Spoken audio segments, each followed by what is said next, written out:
what is the legacy of Collin Powell? Paul Kengor is on to discuss the good, the bad, and the ugly. Was he a liar, a saint, or something in between? You won't want to miss this. Guys, good to have you on the show again. Yeah, good to be back, Joe. Thanks. I was surprised yesterday upon hearing the report of Collin Powell's passing. I guess I wasn't really surprised. He's a complicated character, to be sure. But on Twitter, I saw a trending hashtag of war criminal, and I started to read through some of the tweets that were using that tag to describe Collin Powell. That many people really did not see him as a good person or a good character, and blamed him a lot for the atrocities that came out of the 20-year war campaign, especially those in Iraq. But he was a man of great firsts. First black to serve as National Security Advisor, first black man to serve as Joint Chiefs of Staff and Secretary of State. He served under Reagan, George Bush Sr., George Bush Jr. He voted for Barack Obama twice. He voted for Joe Biden, so Republican who was going Democrat. He helped plan the capture of Noriega, planned the first Gulf War. He made that infamous speech in 2003 to the UN that laid out the justification for invasion of Iraq and toppling of Saddam Hussein. I mean, a man of great complications. How do you see Collin Powell? Yeah, that's a very good summary, and the fact that people on Twitter would summarize him as a war criminal really speaks more about Twitter, right? Than it does Collin Powell. And that speech in 2003, where he laid that out as Secretary of State to George W. Bush, was a really great and compelling speech, and he laid that out based on intelligence we had, information that we had. There wasn't anybody in the world who didn't think that Saddam had WMDs. So the question, everyone forgets this. The question was, what was the best way to disarm Saddam? And that's where the debate was. So on one side you had the United States, George W. Bush, Vice President Dick Cheney, Collin Powell, Tony Blair, the UK Prime Minister. They all said, well, the only way to disarm this guy is to remove him, period. And then the other side, you had the French, you had the Russians, and they said, well, the way we got to do this is we have to have continued sanctions, right, on the people of Iraq. And all that was doing was starving the people of Iraq. So Bush and Blair and the others decided that we had to go in and take him out. We had to remove him. Now, when we got there, we didn't find the stockpiles of WMDs that we thought that we would. Now, we did find WMDs, and people always forget this, but we didn't find the massive stockpiles that we expected. And to this day, Joe, I mean, people think that they might have been destroyed, moved, or buried in that interim period between the time that they were making the case to go into war, like fall 2002, and when we went in March, April 2003. So that was probably more of the actual debate, or what people should be debating about. But war criminal, that's terribly unfair. The man was very thoughtful, was trying to be responsible, was trying to do the right thing.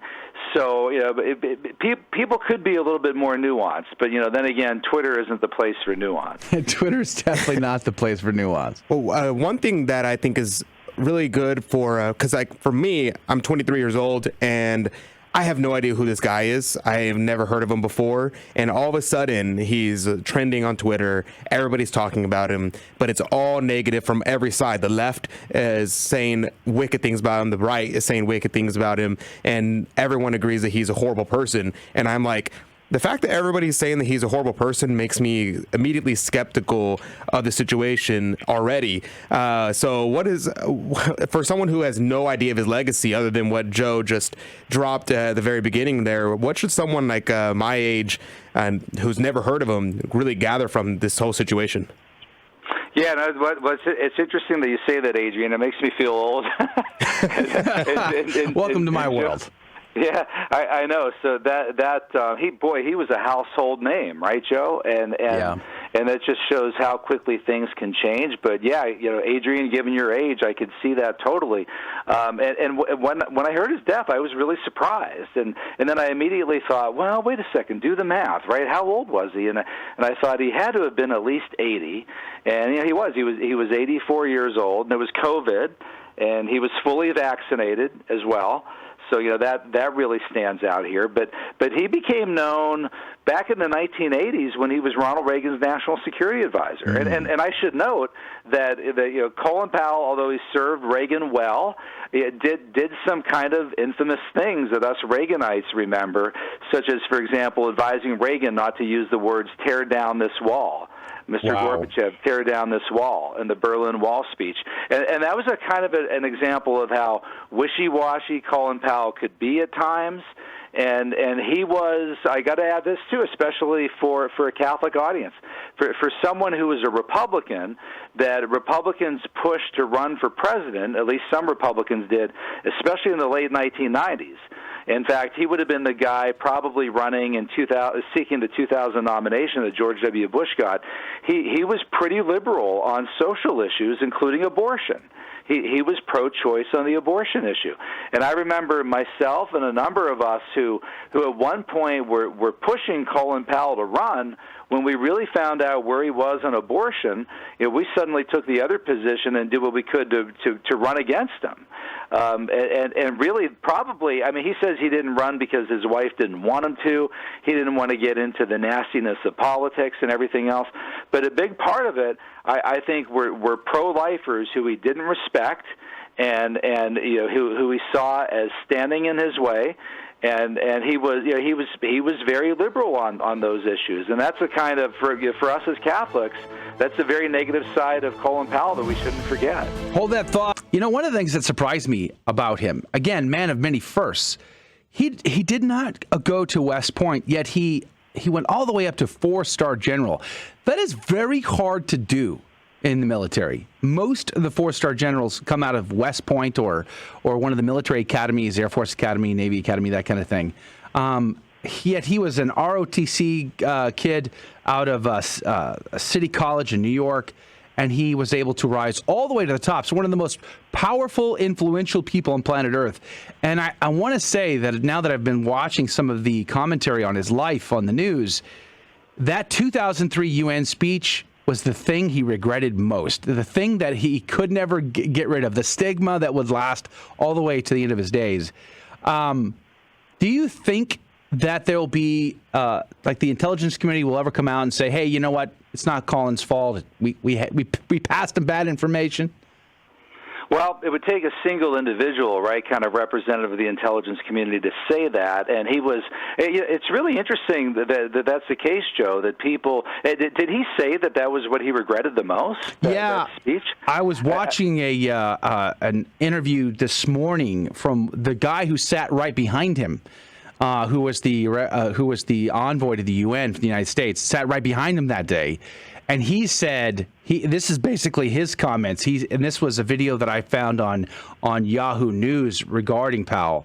And he said that this was his life's regret, was having to live with the stigma of the 2003 UN speech, which laid the case, as we talked about, out for the invasion of Iraq and the toppling of Saddam Hussein based on faulty intelligence. Because in this speech, Collin Powell's actually saying this is great, solid information and great, solid resources, and this is a body of facts and a trend of behavior, and he was making all of these cases, and then the world turned on him on that. Yeah, well, and it really was all those things. And so, this is disappointing to me because it really shows, and this is kind of typical Collin Powell, how the man could be pressured by the outside forces, by the culture, right? I mean, this, which I think also explains where he went on social moral issues like abortion and everything else.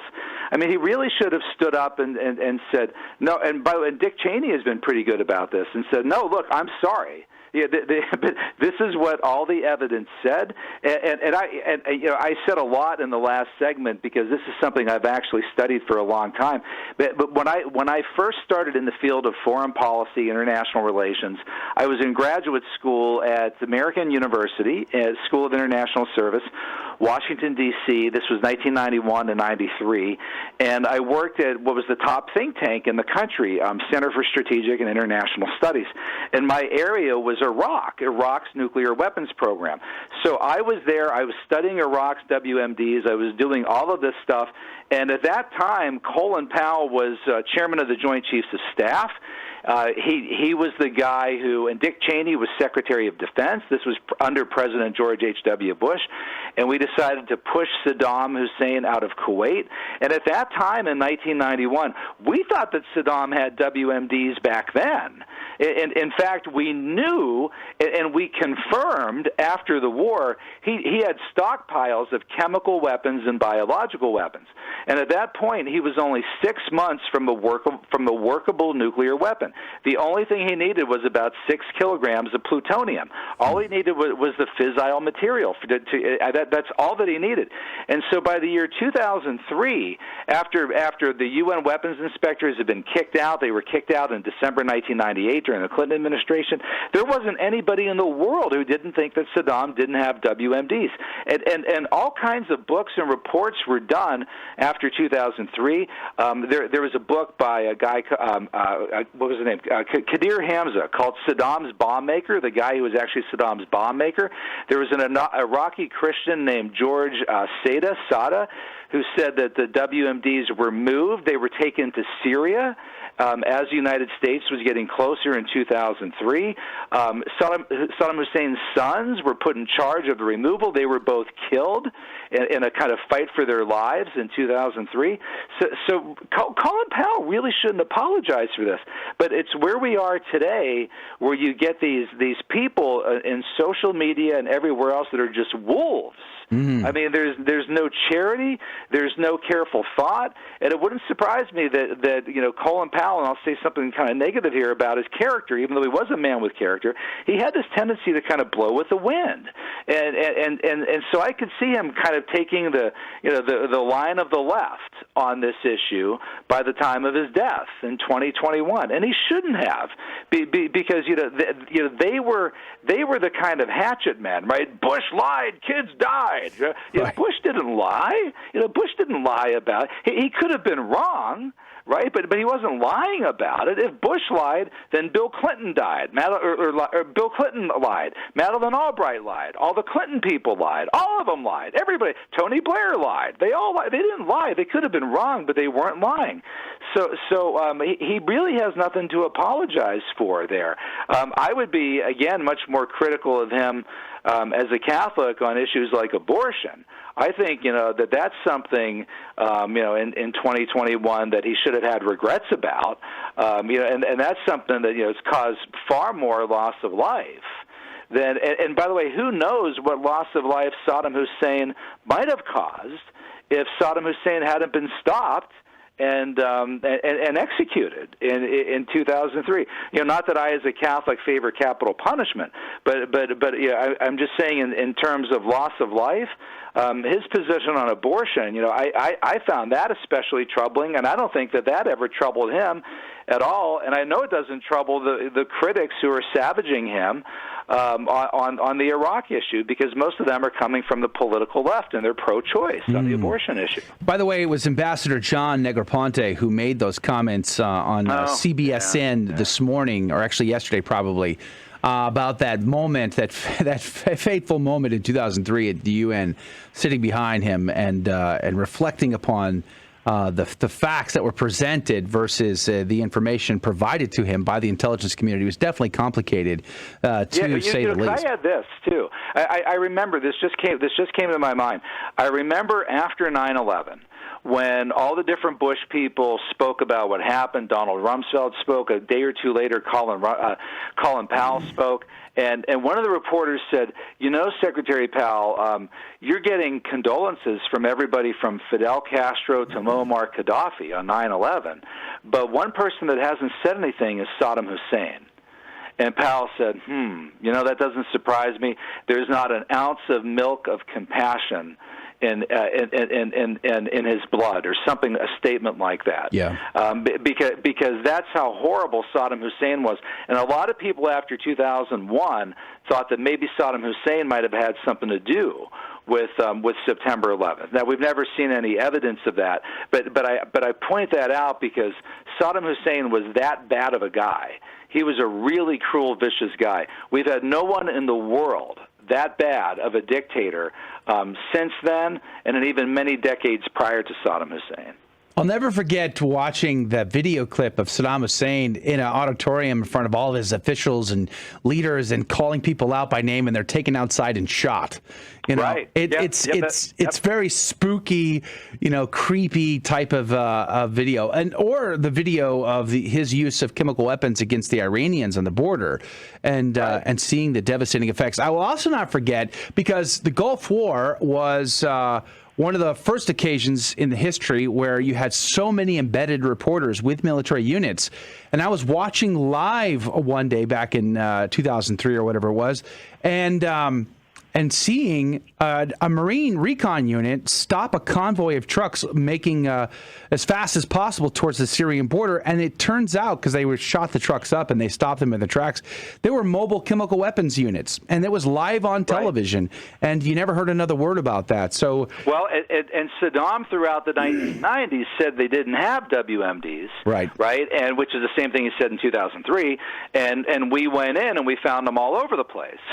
and this was a guy who actually used chemical weapons and bioweapons against the Kurds, the Marsh Arabs, Shiite dissidents, the Iranian-Iraq War, as you said, 1980 to 88. That was the largest scale use of chemical weapons in combat since Hitler in World War II. Right. And he threatened to, quote, scorch half of Israel with chemical gas, unquote. Yeah. So that's the kind of monster that we were dealing with, a really bad guy. And Collin Powell understood that. And again, his critics didn't and still don't. Although I'm not a big fan of regime change war and, endless wars, I would like to see us not be involved in those types of situations overseas. But we only have a couple of minutes left with Dr. Paul Kengor. Well, can I add something on that? Sure. Better as Go a for Catholic, because you're going to get emails from people saying, Kengor didn't point out that John Paul II and church leaders condemned this war. That's right, he did. And it did lead to a horrible refugee situation, heavy religious persecution that still goes on to this day. Lots of loss of life. It did. It created a hornet's nest. So I'm not even trying to justify it or go on a full debate here about the pros and cons. Should we have or shouldn't we have? I'm just saying that where Collin Powell was at that time and with what he knew, and the information that he had, and given where we were and what had happened in the past, he really doesn't have anything to apologize for there. He took a stand based on information, and all you can do as a public official is take what you're given and do the best that you can with it. We're not omniscient, right? Yeah. We're not God. We don't know any better, and so the whole situation requires a lot more delicacy and nuance than I think people are willing to give it. All right, we're out of time. Dr. Paul Kengor, political science professor at Grove City College. Thank you for your time today, reflecting on the life and legacy of Collin Powell. We're grateful to you. God bless you. Have a great day. Thanks, Joe. Same to you. If you like that interview, then be sure to check out some of our other interviews that you might find fascinating. And don't forget to like and subscribe and share this interview with someone that you think will find this informative and inspiring. God love you.